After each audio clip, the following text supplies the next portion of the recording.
Salut les amis, c'est Timena et bienvenue dans Les Geeks en parlent.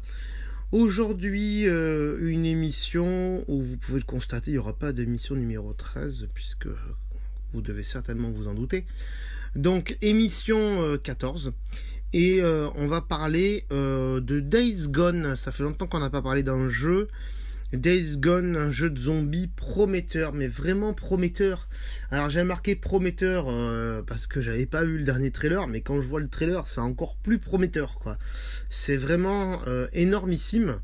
Donc pour ceux qui regardent sur YouTube, bah, forcément je vous mets la vidéo du gameplay et tout ça. Pour les autres, bah, comme d'habitude, qui écoutent que en audio ce podcast, je vous mets quand même le lien dans le descriptif de l'émission au cas où ce soir ou demain ou après-demain vous ayez envie d'aller voir le trailer. Donc c'est un jeu prometteur. Pourquoi ? Ça fait des années que on veut, nous les geeks, on veut un jeu qui ressemble à Walking Dead, la série, mais vraiment un truc qui ressemble à ça, quoi, où il faut qu'on aille chercher des trucs pour survivre, où on a un groupe, où il y aura des méchants en plus des zombies, et tout ça. Ben ça y est, c'est arrivé. Ben ils se sont dit, attends, personne veut nous filer la licence Walking Dead, ça coûte trop cher. Eh ben non, on va le faire, on n'appelle pas ça Walking Dead, on appelle ça Days Gone. Comme avait fait Assassin's Creed avec Pirates des Caraïbes. Voilà, ils avaient fait Assassin's Creed 4, Black Flag, c'était clairement du Pirates des Caraïbes, quoi. Faut arrêter de déconner, mais ils avaient pas la licence, donc ils ont fait un Assassin's Creed. Et aujourd'hui, on le voit, ils sortent un trailer d'un jeu qui est que sur les bateaux et la piraterie. C'est entièrement le moteur d'Assassin's Creed 4. Donc voilà. Bref, Days Gone, bah, l'année dernière à l'E3, donc le salon du jeu vidéo à Los Angeles, il me semble que c'est à Los Angeles, ouais, ou à San Francisco, un des deux, bref. Il y avait eu le trailer donc de Days Gone où on voyait un gars avancer doucement, pas faire de bruit, puis il voyait un zombie et de la lumière, et puis d'un coup une horde, il se barrait en courant, il y en avait de partout, il tirait, mais c'était des hordes, c'était des vagues, carrément, des vagues de zombies, et tu te dis putain, une console elle peut afficher autant de zombies à l'écran, bah ouais, aujourd'hui, remarque avec les PS4 qu'on a, forcément il y a un peu quand même, même beaucoup de puissance, et on est capable de faire ça, c'est plutôt pas mal. Donc c'était vraiment magnifique. Après, ce qui m'emmerde, c'est que ce trailer a été repris par des jeux mobiles pour faire croire que c'était leur jeu mobile qui faisait ça. En fait, c'était pas ça du tout. Donc ça, c'est un peu dommage de faire ça.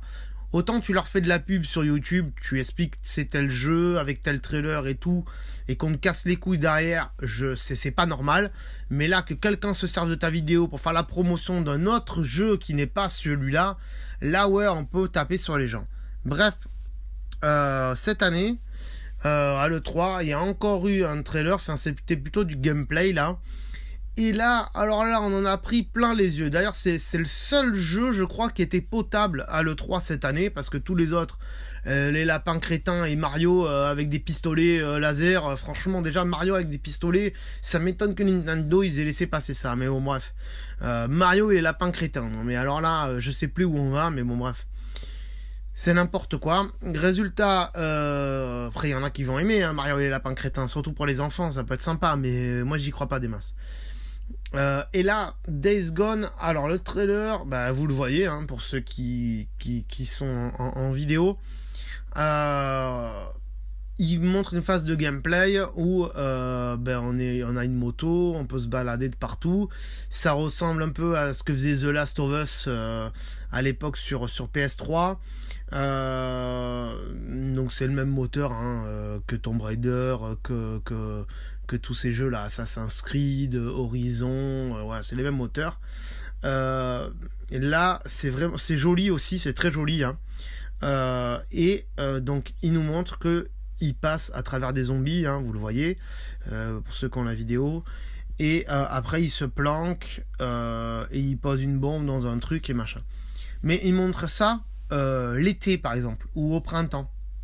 Mais il dit vous pouvez faire la mission de nuit aussi, ou l'hiver, de la neige. Et donc il te montre dans la neige ce que ça fait. et ben là les zombies ils bougeront moins parce qu'ils sont un peu plus congelés, mais par contre tu vas laisser tes traces de pas dans la neige et du coup on va pouvoir te pister par exemple.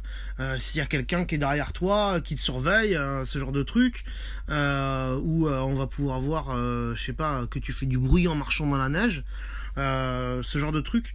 Donc voilà, ils ont vraiment adapté ça en fonction du climat, en fonction de plein de choses, et ça nous réserve de très jolies choses, ce jeu Days Gone.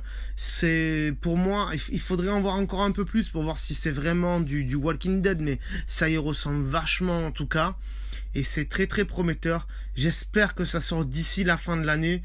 Je sais plus s'il y a une date ou pas. Si je vais regarder, je vais pas regarder de suite, mais s'il y a une date, je vous la mets dans le descriptif de sortie. S'il n'y a pas de date, désolé, mais je vous mettrai il n'y a pas de date. Donc s'il n'y a pas de date, mais ça sortira courant 2018 au moins, j'espère, au moins au mois de mars, parce que c'est là où ça sort un peu aussi au mois de mars les jeux. Mais voilà, très très prometteur, vraiment très hâte et très envie d'y jouer.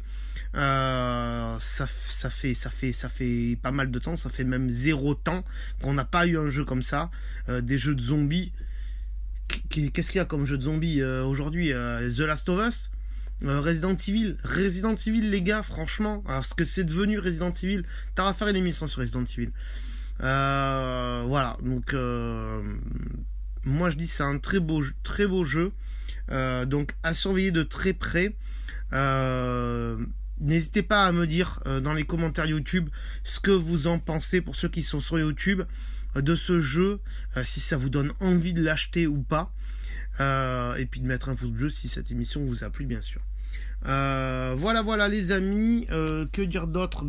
Comme d'habitude, pas grand chose, si ce n'est que ça fait toujours plaisir d'avoir de plus en plus d'abonnés sur YouTube.